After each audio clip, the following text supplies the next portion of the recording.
And what a monster fourth quarter for Jrue Holiday, hitting some clutch free throws as well down the stretch there. Celtics, what was it, 15-4, the final 3 minutes. They come back, they take this one from the Indiana Pacers, take a 3-0 series lead. 114-111, your final score. Tom, Giles, Scal. Eddie, I'll start with you. What'd you think?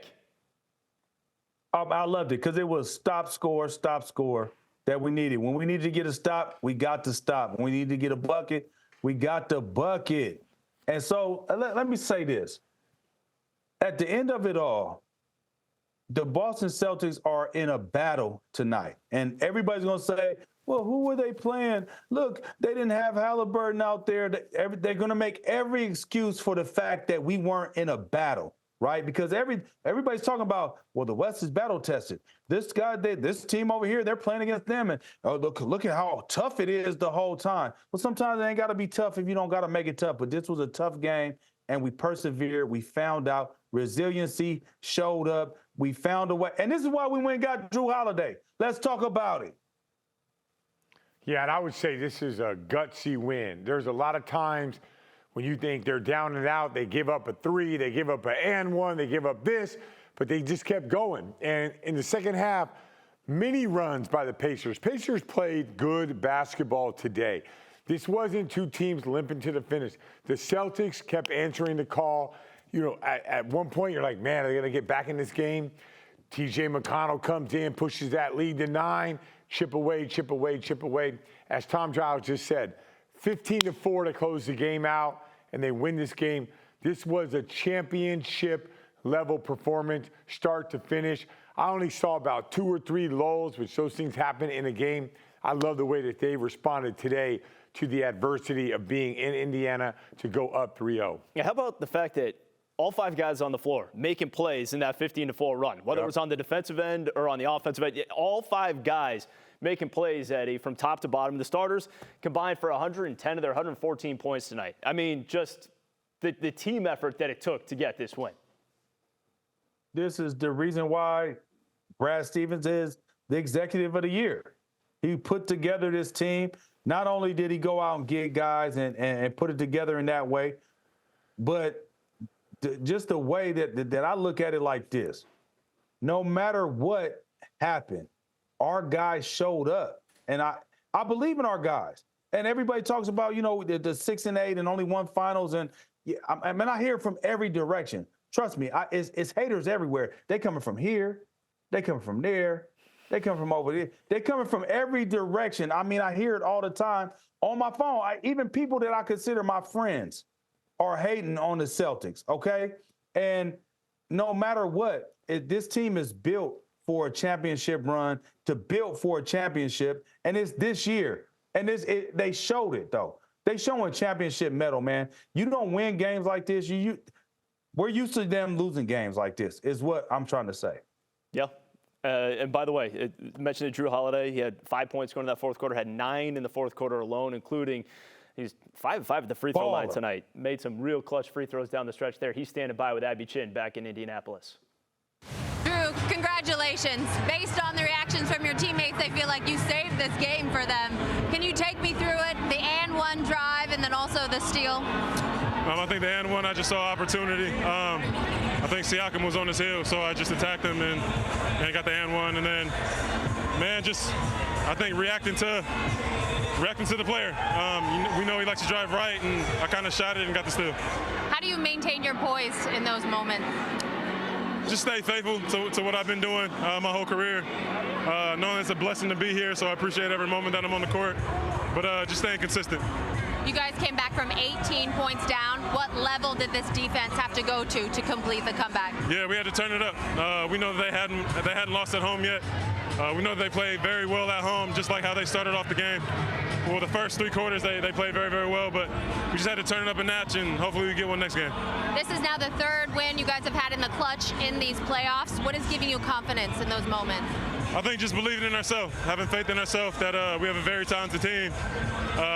Everybody can do a lot of things, and we trust in each other. So, and I think it shows. Is there any point you guys thought you were out of this game?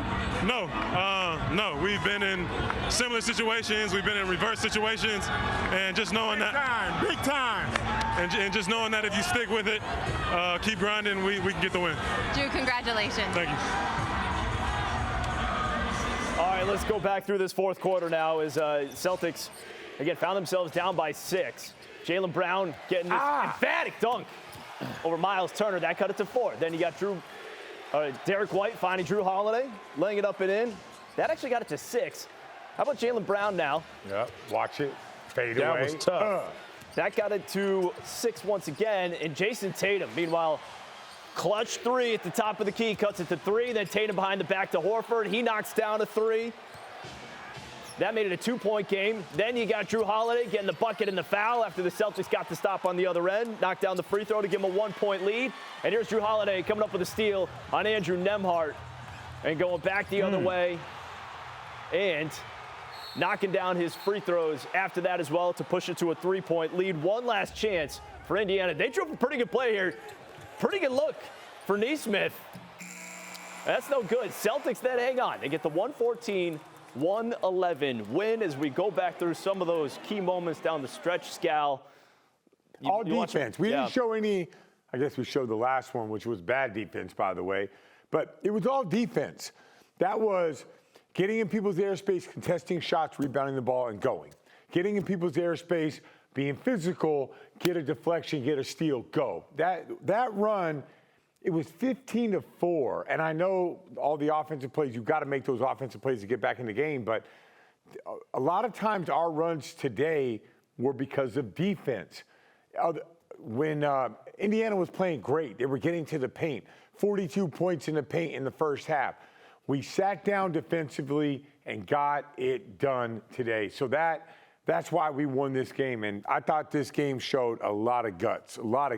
Championship level guts that I look at this team and now say, this doesn't look like game 2 against Miami or game 2 against Cleveland.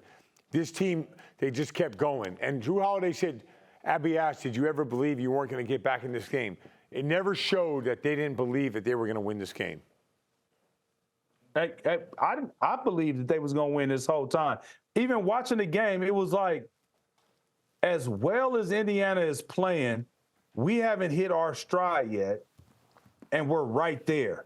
All it takes is a stop, score, and before you know it, things start getting tight. It go from being, and it start getting tighter and tighter and tighter, and before you know it, you can't. Tighter than that booty, what they say out there. You know what I mean? And I'm saying, I don't know what's tighter than that. I don't know nothing tighter than a gnat's butt, okay? There ain't nothing tighter than that. And so that's what happened, and they started freezing up. They started, and you could see it. You could see them start pressing and pressing and pressing. Oh, my gosh. But the thing with me, though, is also our defense, how it led to our offense. Our offense was attacking. All those shots, our 3-point shots, came off of attack. It wasn't that we just settled for it, one pass, somebody trying to put somebody in the mixer, and then we pull up and take a step back shot. No, it was off of attack, or if it was off of an action. They brought 2 to somebody, we make the pass, they make the shot. Jason Tatum come down the lane, they brought 2 to him, around the back, you hit Horford in the corner for the 3, right? Jrue Holiday attacking the rim. So to me, all that is byproduct of the defense. It's something I've been screaming about all season long, is that our offense will be a byproduct of how great our defense can be. And when we lock in defensively, and that's what we showed right there in that fourth quarter, late in that fourth quarter, we lock in defensively, we'll be able to get wide open shots. We'll be able to get whatever we want offensively. But it all starts on the defensive end and with that defensive mindset. By the way, too, in that third quarter when they had that 13-4 run, Celtics, I think, had about 7 blocks. That's in that right. stretch. You came over and said that. They had 8 blocks in the third quarter alone. It's just, all of a sudden, it seemed like they flipped the switch there. He bet the Celtics to get a lot of blocks today. No, I did not. That's the only reason why you checked That would have been nice.